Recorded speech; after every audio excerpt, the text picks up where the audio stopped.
Hello friends, இன்னைக்கு நம்ம சேனலில் என்ன பார்க்க போகிறோன்னா, ஒரு முக்கியமான ஆன்மீக பரிகாரத்தையும் ஒரு அதிரடியான ஜோதிட தாள்களையும் மேச ராசிக்காரங்களுக்கு பார்க்க போகிறோம். ஸோ பார்க்கறதுக்கு முன்னாடி என்ன பார்க்க போகிறோம் அப்படிங்கிறத இன்ட்ரோவில் வந்து சொல்லிடுறேன். ஆல்ரெடி தம்ப்நெயிலில் பார்த்துருப்பீங்க, இருந்தாலும் இன்ட்ரோவில் சொன்னால் கொஞ்சம் யூஸ்ஃபுல்லாக இருக்குங்கிறதுனால இன்ட்ரோவில் சொல்லிடுறேன். ஸோ சிவன்மலை உத்தரவு வாக்கில் எப்படி அந்த பொருள் சமுதாயத்தில் தாக்கத்தை ஏற்படுத்துமோ, அதுபோல் கிரகங்களால் சில தாக்கங்கள் இப்போ மார்ச் 26க்குள்ளே நடக்க இருப்பதாக தாள்கள் வெளியாகிருக்கு. மார்ச் 26க்கு பிறகும் நடக்கலாம், 26க்கும் முன்னாடியும் நடக்கலாம். அதுக்கு காரணம் கிரகங்கள் தான். ஸோ கிரகங்களால் மேச ராசிக்கு என்ன நடக்கும் அப்படிங்கிறத இந்த வீடியோவில் வந்து சொல்ல போகிறேன். மேச ராசிக்காரங்க இந்த ஒரு வீடியோவை ஃபுல்லாக பாருங்கள்.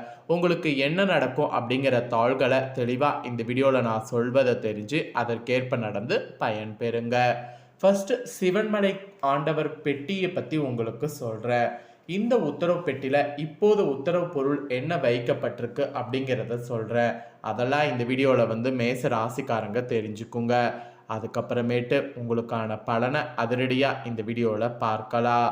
திருப்பூர் மாவட்டத்தில் அறுதொழுவு பகுதியை சேர்ந்த பக்தருடைய கனவுல முருகப்பெருமான் வந்து கற்பூரம் மற்றும் பிரம்பு வைத்து பூஜிக்கும்படி உத்தரவு வந்து கொடுத்துருக்கிறாரு முருகப்பெருமான். இப்போ உத்தரவு பெட்டியில் அந்த பொருள் வைத்து பூஜை செய்யப்படுது.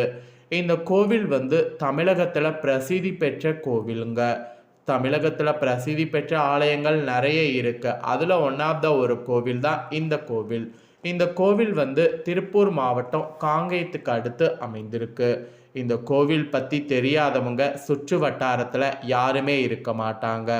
ஏன்னா இந்த கோவிலில் வைக்கப்படக்கூடிய பொருள் வைத்து தான் விவசாயத்தில் அடுத்து என்ன செய்யணுங்கிறதே நிறைய முடிவு பண்ணுவாங்க. அதனால் இந்த கோவில் பார்த்திங்கன்னு வச்சுக்கோங்களேன், ஒரு சிறப்பாகவே வந்து இருக்கிறது. திருப்பூர் மாவட்டம் அப்படின்னாவே காங்கேயம் அடுத்த இந்த சிவன்மலை சுப்பிரமணிய சுவாமி கோவில் வந்து அருணகிரிநாதர் இருக்கிறார்ல, அவரால் பாடல் பெற்ற தலமாக விளங்குகிறது. இந்த கோவிலுடைய சிறப்புகளில் மெயினாக இருக்கிறதே பிரசித்தி பெற்றது ஆண்டவருடைய உத்தரவு பெட்டி தான். நாட்டில் ஏற்படக்கூடிய இன்னல்கள் மகிழ்ச்சிகளை முன்னதாகவே உணர்த்துவதால் மூலவருக்கு காரணமூர்த்தி என்ற சிறப்பு பெயரானது இருக்கு. அதாவது இங்கே இருக்கக்கூடிய முருகனுக்கு காரணமூர்த்தி என்ற சிறப்பு பெயரானது இருக்கு. ஸோ சிவன்மலை ஆண்டவர் ஏன் இந்த மாதிரி வந்து இது பண்ணுறாருன்னா, நம்ம கவனமாக இருக்கணும் அப்படிங்கிறதுனால இந்த மாதிரி வந்து பண்ணுறாரு. ஸோ அதனால் காரணமூர்த்தியாக இந்த முருகப்பெருமான் அழைக்கப்படுறாரு. சிவன்மலை ஆண்டவர் முருகப்பெருமான் என்ன பண்ணுவார்னா, பக்தர்கள் யாராவது ஒருவருடைய கனவுல வந்து குறிப்பால் ஒரு பொருளை உணர்த்தி அது சம்பந்தமான பொருட்களை உத்தரவு பெட்டியில் வைப்பது சொல்லுவார். இது வரைக்கும் தொன்று தொட்டு அப்படிதான் சொல்லிட்டு வராரு. பக்தர்கள் கனவுல தோன்றி கூறிய பொருளை நேராக பக்தர்களை கொண்டு வந்து மேற்படி பொருளை உத்தரவு பெட்டியில் வைக்கலாமா என சுவாமியிடம் அர்ச்சகர்கள் இன்னொரு முறை வெள்ளை மற்றும் சிவப்பு பூ வைத்து உத்தரவு கேட்பாங்க. அதில் வெள்ளைப்பூ விழுந்து அனுமதி கிடைத்தால் ஏற்கனவே உள்ள பொருள் மாற்றப்பட்டு புதிய பொருள் வைத்து பூஜை செய்யப்படும். இதுவரை இந்த பெட்டியில் மண், ஏற்கலப்பை, ரூபாய் நோட்டு, நோட்டு புத்தகம், சைக்கிள், அரிசி, மஞ்சள், இளநீர், தங்கம், சர்க்கரை, கணக்கு நோட்டு, பூமாலை, ருத்ராட்சம், இளநீர், இந்த மாதிரி பல்வேறு பொருட்கள் வைத்து பூஜை செய்யப்பட்டிருக்கு. அவ்வாறு வைத்து பூஜை செய்யப்படக்கூடிய பொருள் சமுதாயத்தில் ஒரு வகையில் தாக்கத்தை ஏற்படுத்தி வந்திருக்கு. அந்த வகையில் கடந்த ஆண்டு டிசம்பர் மாதம் 17ஆம் தேதி முதல் திருவோட்டில் விபூதி, ருத்ராட்சம் வைத்து சிறப்பு பூஜை செய்யப்பட்டது. அதை தொடர்ந்து இப்போ கடந்த மாதம் 25ஆம் தேதி வைக்கோல் வைத்து பூஜை செய்யப்பட்டது. இதை தொடர்ந்து இந்நிலையில தான் திருப்பூர் மாவட்டம் காங்கயம் அறுதொழுவு பகுதியை சேர்ந்த தங்கவேல் என்ற பக்தருடைய கனவுல கற்பூரம் மற்றும் பிரம்பு வைக்க உத்தரவானது. இதையடுத்து இப்போ ஆண்டவர் உத்தரவு பெட்டியில் கற்பூரம், பிரம்பு வைத்து பூஜை செய்யப்படுது. இது பற்றி கோவில் சிவாச்சாரிகள் கூறுகையில், சிவன்மலை ஆண்டவர் உத்தரப்பெட்டியில் எந்த பொருள் வைத்து பூஜை செய்யப்படுதோ அந்த பொருள் சமுதாயத்தில் ஏதாவது ஒரு வகையில் தாக்கம் ஏற்படுத்தும் என்பது சொல்கிறாங்க.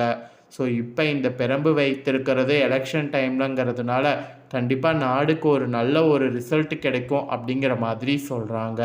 ஸோ அது எந்தளவுக்கு அப்படிங்கிறது போக போக தான் தெரிய வரும். இதை ஏன் நான் இப்போ உங்களுக்கு சொன்னேன்னா, இந்த கோவிலில் வந்து எப்படி உத்தரவு பொருள் சமுதாயத்தில் தாக்கத்தை ஏற்படுத்துதோ அதுபோல தான் கிரகங்களும் தாக்கத்தை ஏற்படுத்தும். கிரகங்கள் எப்பயுமே ஒரே மாதிரியே இருக்காது, மாறிக்கிட்டே இருக்கும். அதனால் கிரகங்கள் அப்பப்போ மாறக்கூடிய அடிப்படையில் உங்கள் ராசிக்கு என்னென்ன பலன் அப்படிங்கிறத அப்பப்போ தெரிஞ்சுக்கிட்டு அதற்கேற்ப நடந்துக்கணும் என்பது குறிப்பிடப்படுது. அந்த வகையில் இப்போ மேச ராசிக்காரங்க அஸ்வினி, பரணி, கார்த்திகை 1ஆம் பாதத்தில் பிறந்தவங்க உங்களுக்கான பலனை இந்த வீடியோவில் தெரிஞ்சுக்குங்க. முதல்ல கிரகநிலை இந்த டைம் எப்படி உங்களுக்கு இருக்குங்கிறத சொல்லிடுறேன். தனவாக்கு குடும்பஸ்தானத்தில் சந்திரன், திகிரிய வீரியஸ்தானத்தில் குரு வகரத்தோடு, பஞ்சமஸ்தானத்தில் கேது, பாக்கியஸ்தானத்தில் சூரிய, புதன், சுக்கரன், செவ்வாய், லாபஸ்தானத்தில் சனி, ராகு. இந்த மாதிரி தான் கிரகநிலைகள் உங்களுக்கு அமைஞ்சிருக்கு. இதனோட அடிப்படையில் தான் உங்களுக்கு என்னெல்லாம் பலன் கிடைக்குமோ அது குறிப்பிடப்பட்டிருக்கு. ஸோ பலன் என்னெல்லாம் கிடைக்கும் அப்படிங்கிறத உங்களுக்கு ஷேர் பண்ணுறேன். என்னெல்லாம் பலன் கிடைக்கும் அப்படிங்கிறத மேச ராசிக்காரங்க தெளிவாக இந்த வீடியோவில் தெரிஞ்சுக்குங்க. எடுத்த முடிவில் பின்வாங்காத அதே வேளையில் கருத்தும் கண்ணுமாக இருக்கிறதுல வல்லவராக மேச ராசிக்காரங்க இருப்பீங்க. இந்த குணத்தோடு இருக்கக்கூடிய உங்கள் அன்பாளர்களுக்கு இந்த டைம் மற்றவர்களோடு இருந்த பகைகள்லாம் மாறும். முடங்கி கிடந்த காரியங்கள் அனைத்துமே வேகமானது பிடிக்கும். நெருக்கடியான நேரத்தில் உறவினர்கள், நண்பர்கள் உங்களுக்கு கை கொடுப்பாங்க. ஏதாவது நெருக்கடி இருக்குது அப்படின்னா நீங்கள் அந்த நெருக்கடியை சமாளிக்க உறவினர்கள், நண்பர்கள் கிட்ட உதவி கேளுங்க. ஏன்னா இந்த டைம் அவங்க கை கொடுப்பாங்க. அந்த மாதிரி பாசிட்டிவான சூழ்நிலை உங்களுக்கு அமைஞ்சிருக்கு. மனதில் இருந்து வந்த சஞ்சல மனநிலையில் மாற்றமானது இருக்கும். கோவில் குளத்துக்கு போங்க. தர்ம சிந்தனையானது உண்டாகும். பண நெருக்கடியெல்லாம் உங்களுக்கு குறையும். எதிர்பார்த்த உதவிகள் கிடைக்கும். தொழில் வியாபாரம் கூட சீராக உங்களுக்கு நடக்கும். பழைய பாக்கிகள் வசூல் செய்வதில் வேகம் காட்டினீங்கன்னா கண்டிப்பாக வசூல் செய்திடலாம். இதில் ஒரு ஸ்பெஷல் என்னென்னா, புதிய ஆர்டர்கள் கிடைப்பதில் ஏற்பட்ட சிக்கல்கள் நீங்கும். அதனால் இப்போ நீங்கள் நிறைய ஆர்டர்களுக்கு முயற்சி பண்ணலாம். அப்புறம் உத்தியோகத்தில் இருப்பவர்களுக்கு கூட எதிர்பார்த்த பதவி உயர்வு கிடைக்கலாம். அதோடு சக ஊழியர்களுடைய ஒத்துழைப்பால் பணிகளை சிறப்பாக செய்து முடிக்க முடியும். பணிகள் சிறப்பாக செய்து முடிக்க நீங்கள் ஒத்துழைப்பை கண்டிப்பாக சக ஊழியர்கள்கிட்ட நாடுங்க. அப்புறம் குடும்பத்தில் இருந்த தேவையற்ற பிரச்சனைகள்லாம் இந்த டைம் தீரும். கணவன் மனைவிக்கு இடையே இருந்த குழப்பங்கள்லாம் நீங்கும்.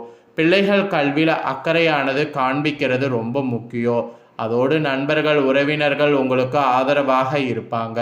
நான் ஃபஸ்ட்டே சொன்னது போல் உங்களுக்கு நிறைய சப்போர்ட் கிடைக்கக்கூடியதாக இந்த டைம் சூழ்நிலை அமைஞ்சிருக்கு. அதனால் உதவிகள் வேணும்னா கண்டிப்பாக உதவிகளை தேடுங்க, கேளுங்க. கண்டிப்பாக உங்களுக்கு கிடைக்கும். பெண்களுக்கு கூட பண தேவை பூர்த்தியாகும். நெருக்கடியான நேரத்தில் எதிர்பார்த்த உதவி கிடைப்பதில் தாமதம் ஏற்படும். அதை மட்டும் கொஞ்சம் மேனேஜபிளாக பண்ணுங்க. அப்புறம் கலைத்துறையில் இருக்கிறவங்களுக்கு மனதில் திடீர் குழப்பம் ஏற்பட்டு நீங்கும். வாகனங்களில் செல்லும்போது, வெளியூர்களுக்கு செல்லும்போது கூடுதல் கவனம் தேவை. இல்லைனா அதில் உங்களுக்கு நஷ்டம் ஏற்படும். அப்புறம் சூரியனுடைய சஞ்சாரத்தால் முன்கோபம் ஏற்பட்டு அதனால் வீண் தகராறு ஏற்படலாம். அந்த தகராறு ஏற்படாமல் இருக்க எல்லாத்திலுமே நிதானமாக செயல்படுவது நல்லது. பொறுத்தார் பூமியார்வார் என்ற ஒரு சிறப்பு பழமொழியை ஞாபகம் வச்சு நிதானமாக செயல்படுவது நல்லதுங்க. அப்புறம் அரசியல் துறையில் இருக்கிறவங்களுக்கு வளர்ச்சி பெற மிகவும் கவனமாக ஒவ்வொரு அடியும் எடுத்து வைக்கணும். அதுவும் செலவை குறைப்பதன் மூலம் பணத்தட்டுப்பாடு குறையலாம். பேச்சில் கடுமையை காட்டாமல் இருப்பது நன்மை தரும். மேலிடத்தின் மூலம் மனமகிழும்படியான சூழ்நிலை உருவாகும். நண்பர்கள், உறவினர்களோடு கவனமாக பேசி பழகுவது நல்லது. இல்லைனா அதில் உங்களுக்கு பாதிப்பு வரும். மாணவர்களுக்கு கூட பாடங்கள் படிப்பதில் ஆர்வமானது காட்டணும். அதோடு சக மாணவர்கள்கிட்ட ஏதாவது உதவி வேணும்னா கண்டிப்பாக கேட்கலாம். அவங்களுடைய ஒத்துழைப்பு மன திருப்தியை தரும். அதனால் அதையும் செய்யுங்க. இந்த மாதிரி தாங்க உங்களுக்கு பலன்கள் கிடைக்கும் என்பது குறிப்பிடப்பட்டிருக்கு. இந்த பலன்களுக்கேற்ப நடந்து பலன் பெறுங்க. ஆக்சுவலி இந்த டைம் பரிகாரமாக இனி நீங்கள் துர்க்கை அம்மனை தரிசனம் செய்து அவங்களுக்கு ஸ்பெஷலாக தீபம் ஏற்றி வரணும். அதனால் காரிய தடை நீங்கும், தொழில் வியாபாரம் சிறக்கும். அதனால் இந்த ஒரு பரிகாரத்தை மட்டும் மேச ராசிக்காரங்க மறக்காமல் செய்துடுங்க. ஸோ இந்த வீடியோவை இப்போ நீங்கள் பார்த்து முடிச்சுட்டு இது உடனே லைக் பண்ணி உங்கள் ஃப்ரெண்ட்ஸ் ஃபேமிலிக்கு ஷேர் பண்ணுங்கள். ஏன்னா உங்கள் ஃப்ரெண்ட்ஸ் ஃபேமிலியில் இருக்கிறவங்களும் உங்களை போல மேச ராசிக்காரங்க இருப்பாங்க. அவங்களும் இந்த தாள்களை தெரிஞ்சு இதற்கேற்ப நடந்து பலன் பெறட்டும். இதே போல் புதிய அப்டேட்டான நிறைய வீடியோ நம்ம சேனலில் போடப்படும். அதையெல்லாமே உடனுக்குடனே தெரிந்து கொள்ள மறக்காமல் நம்ம சேனலை சப்ஸ்கிரைப் பண்ணுங்கள். கூட பெல் பண்ண ப்ரெஸ் பண்ணுங்கள். ஃபர்ஸ்ட் டைம் பார்க்குறவங்க சப்ஸ்கிரைப் பண்ணி பெல் பண்ண ப்ரெஸ் பண்ணிட்டீங்கன்னா இனி நான் போகிற மற்ற அப்டேட்டான எல்லா வீடியோஸும் உடனுக்குடனே தெரிந்து கொள்ளலாம். ஸோ மறக்காமல் பண்ணுங்கள். நெக்ஸ்ட் இதே போல் சுவாரஸ்யமாக வேறொரு வீடியோவில் உங்களை சந்திக்கிறேன்.